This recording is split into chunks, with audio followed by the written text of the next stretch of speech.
All right, ladies and gentlemen, it's official. It's official. Fox News and the Republican Party are legitimately confused as to whether or not they love Democrats or they hate them. And apparently, they love them as long as the Democrats are hitting on AOC. That's what it looks like. But we're going to talk about this. We're going to talk about this because this is ridiculous.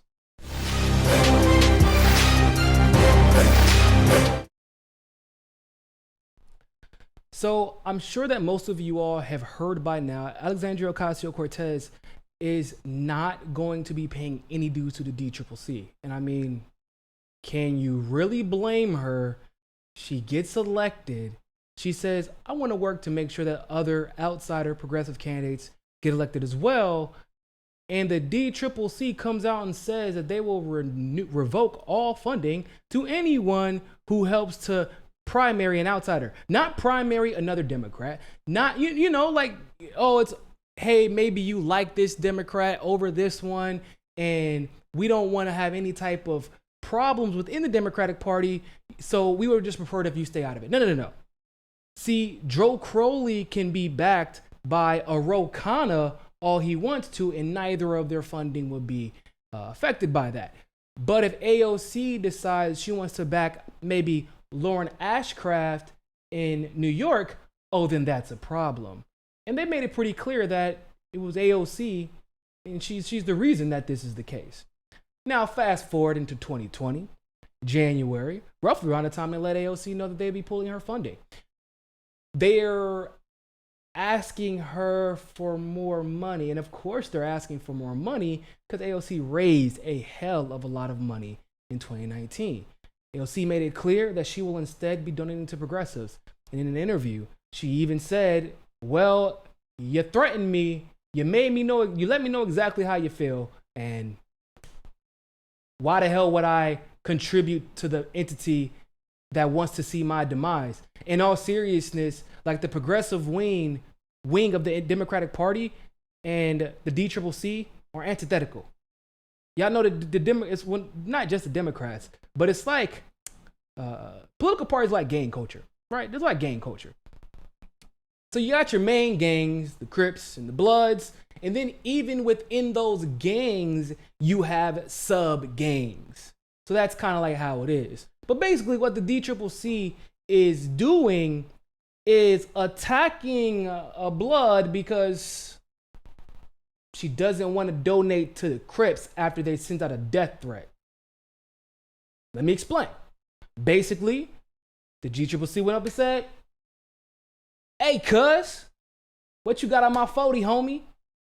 And she said, first of all, I think you meant what is happening, slime. And I don't have your money because you're from an opposite gang. And I want to make sure that my gang is taken care of. Well, listen here, cousin. That's what I said, cousin. If you don't give me my money, we gonna get it cracking. I want to see my gang survive and thrive. Okay, and that's fine. You're more than willing to see your gang survive and thrive, Five. However, that has nothing to do with my pockets. Remember, we are in an eternal beef with each other, and so I need to make sure my team is well equipped to defeat you. That's what took place. I don't know if that's exactly how it happened, but I'm pretty sure that's close to what went down.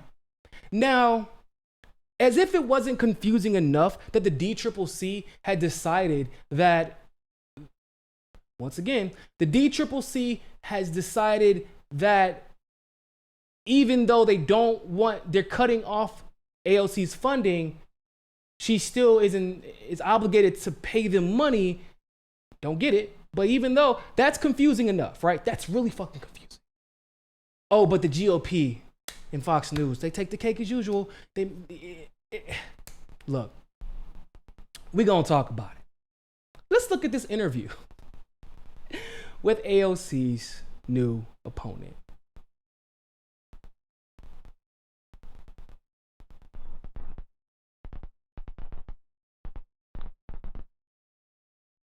Our next guest is running for Ocasio-Cortez's seat, and says this is just another selfish move by the Democrat. GOP congressional candidate Cherie Murray joins me now. Cherie, so you say that this is just an example that she's in it for herself. Why do you say that? Democrats are frustrated with her, Lisa. This is just another example of AOC trying to deliver socialism to America, and she's trying to recruit radicals. Oh, my bad. So. Hold on, let me rewind it. Our next guest is running for Ocasio-Cortez's seat and says this is just another selfish move by the Democrat. GOP congressional candidate Cherie Murray joins me now. Cherie, so you say that this is just an example that she's in it for herself. Why do you say that?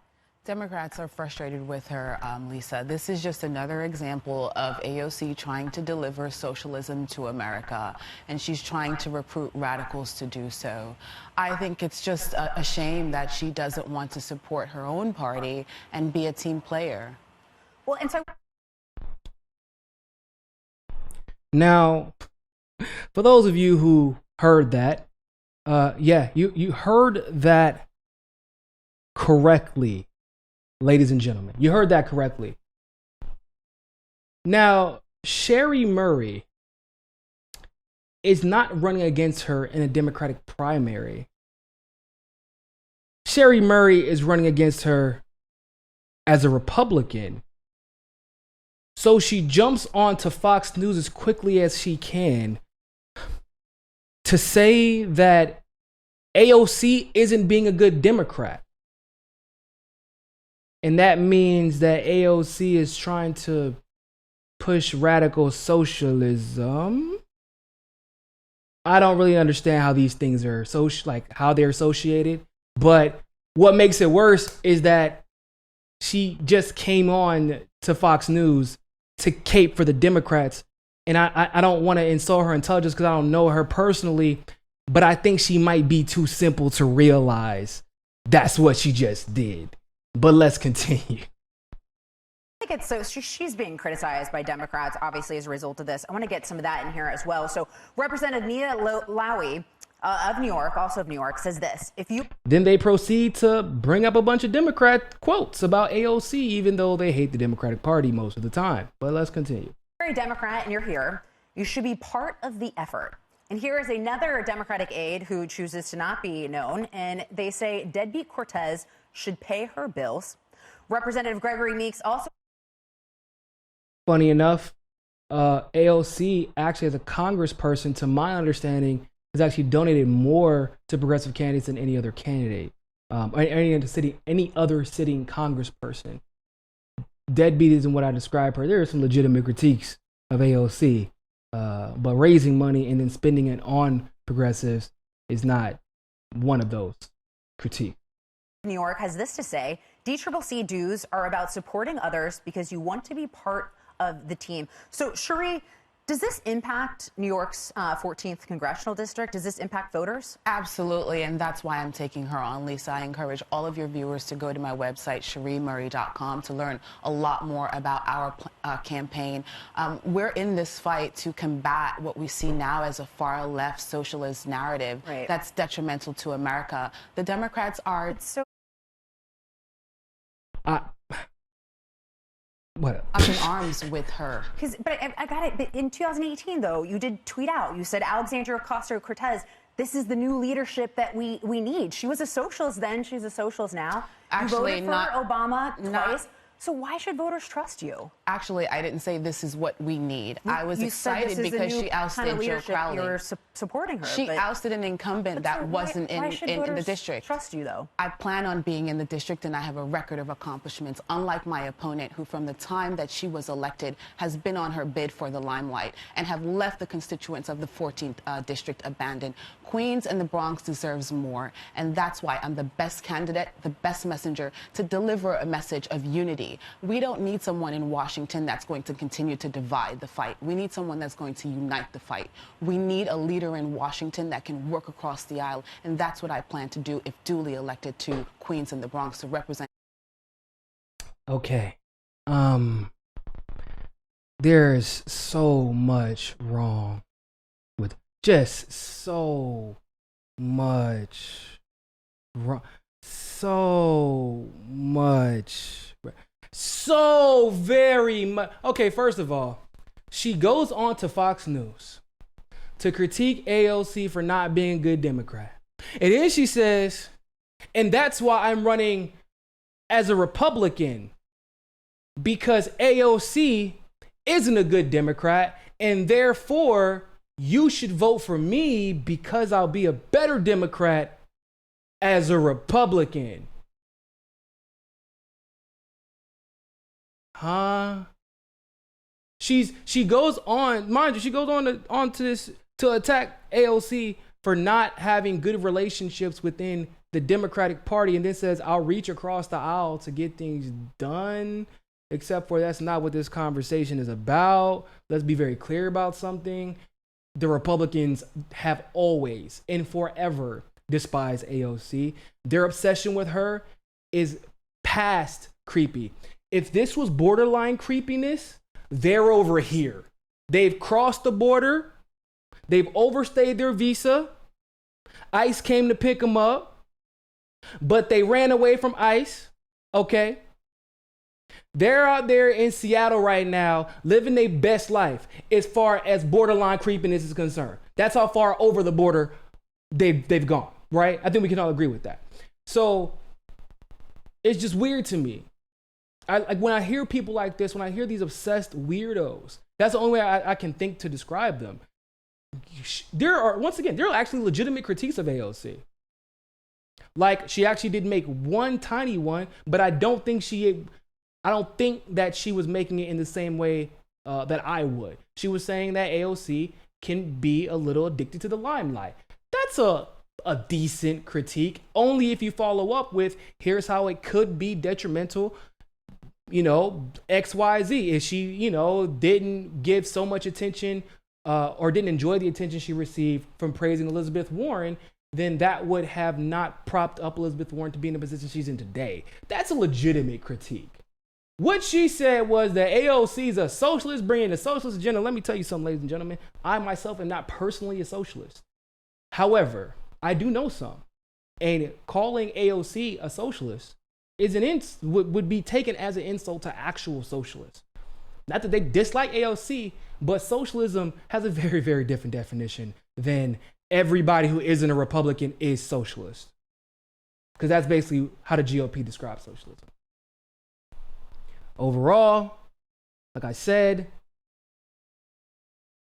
this woman, who I'm sure is probably really nice, you have a one-on-one conversation with her, but this woman is, at the very bare minimum, confused, okay? At worst, completely and totally ill-equipped to deal with politics in this environment. She didn't even realize, I think, until the end, that she was getting used against AOC. And then they tried to turn her words against her because she supported AOC beating Crowley. Just saying. I don't even think she realized that they just brought her on to attack AOC because she's in New York. But understand something. That doesn't mean they want her to win that seat. And they also know she can't win the seat. So, what do they attack her? How do voters know they can trust you? It has nothing to do with policy. It says, you supported AOC once. How could you ever have supported her? Are you really a socialist? Like, that's basically what they did. So I'd love to know what your thoughts are about this. I thought y'all might find that hilarious because that was too much. Like I said, they're legitimate critiques of AOC not donating or refusing to donate to the party or the committee who literally said, we're not giving you money because you're trying to fight for other progressives. That's not a critique. That's ridiculous. It's stupid. It's stupid. It is. I don't know what else to call it. It's just stupid. All right? Love to know what your thoughts are about this. Leave a like in the comment below. Share the video. Make sure you subscribe. And always remember, more than anything else, find your balance. Peace.